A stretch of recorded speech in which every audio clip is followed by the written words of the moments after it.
want my money back! Wala akong pakialam kahit ibenta mo yung kidney mo. Ano to? Bakit may ganitong video sa? Let them have a look. Ba't mo ginawa yun? Magaling yung kuya ko. Hindi niya kailangan uminom ng steroids para manalo. Ayoko ng cheater, Zach.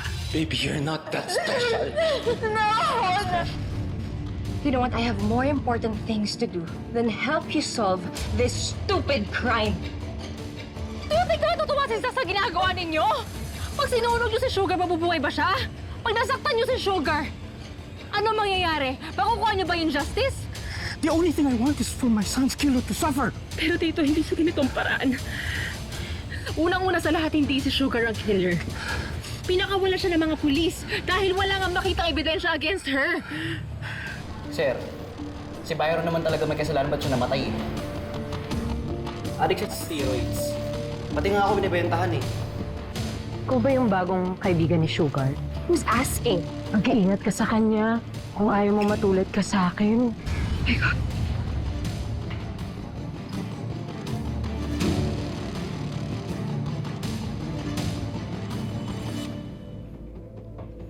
Hindi na nga ako nagulat na nagkasunog dito eh.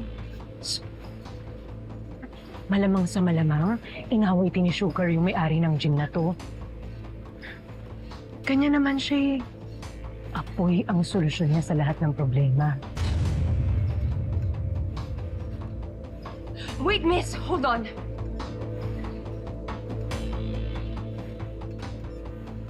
What exactly do you mean, ha? Apoy yung solusyon sa problema ni Sugar. Basta winarningan na kita. Nasa sa'yo naman kung maniniwala ka sa akin o hindi. Sayang. Kinis. Sayang naman kung masusunod lang.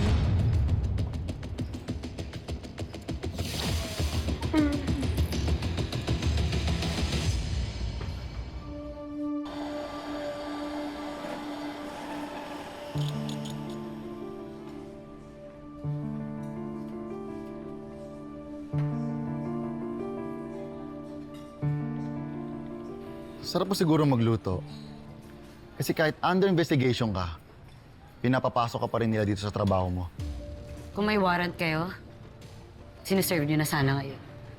Based sa pananalita nyo, wala naman kayong makakaso sa akin, tama? Nabrief ako ng maigi ni Yana, pati ng abogado ko. Alam ko na yung karapatan ko. Hindi kami nagpunta dito dahil sa kaso. Nandito kami dahil may nalaman kami tungkol sa kuya mo. Namatay ang kuya mo dahil sa steroids overdose. Diba? Yun ang sabi mo sa amin at yun din ang lumabas sa autopsy niya. Ang sabi ko sa inyo, pinipilit lang siya ni Coach, di ba? Alam ng kuya ko na hindi maganda sa kanya yung steroids. Hindi niya gagawin yun. Alam niya pala eh. Eh bakit siya nagbibenta? Ano? May nakuha kaming sworn statement sa mga ibang kasamahan ng kuya mo. Tinuturo nila na si Byron Alvarez ang nagbebenta ng steroids sa mga guest at trainee dito sa gym.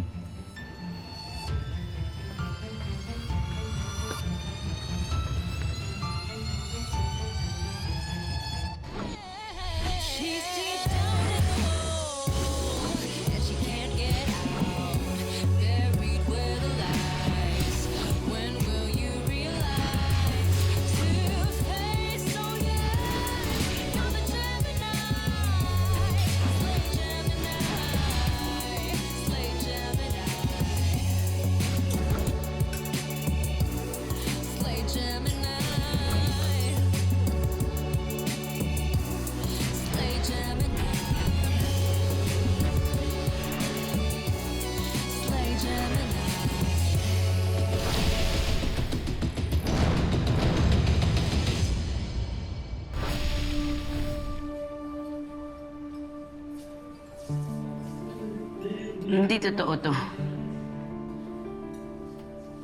Hindi. Kung sino man gumawa nito, sinisiraan niya yung kuya ko.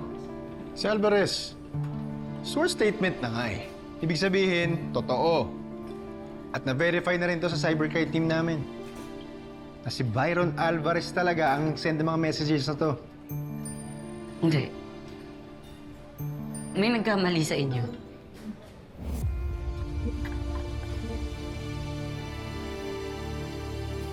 Miss, ito na po. I-slice ko na po ba? Miss. Miss Alvarez. Miss Alvarez. Please, sir. Nagkatrabaho ako. Nagpunta kami dito dahil may nalaman kami tungkol sa kuya mo. Alam namin na gusto mo maniwala sa sarili mo na wala siyang kasalanan. Na biktima lang siya. Pero hindi yun ang totoo. Si Byron Alvarez ang may kasalanan kung bakit siya namatay. Kuya mo may kasalanan kung bakit siya inatake sa puso. Hindi ibang tao.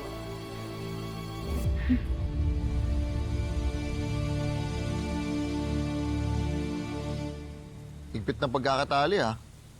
Siyempre, iwas na yan, Nok yan. Tagal-tagal pinag-ipunan to eh. Pwede ba ng buyan? Utang pa ata yan, eh. Magandang araw po, officers. Kayo ho ba yung nag-iimbestiga sa kaso ni Coach Zach? Nakita ko po kasi dinadampot po si Sugar.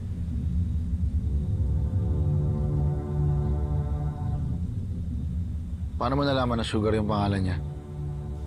Best friend ko po kasi siya eh. Noon, sigurado ako, siya sumunog Coach Zach. Ganyan naman siya eh. Ganyan yung estilo niya pag galit siya sa isang tao. Sinusunog niya. Tulad nung ginawa niya sa akin.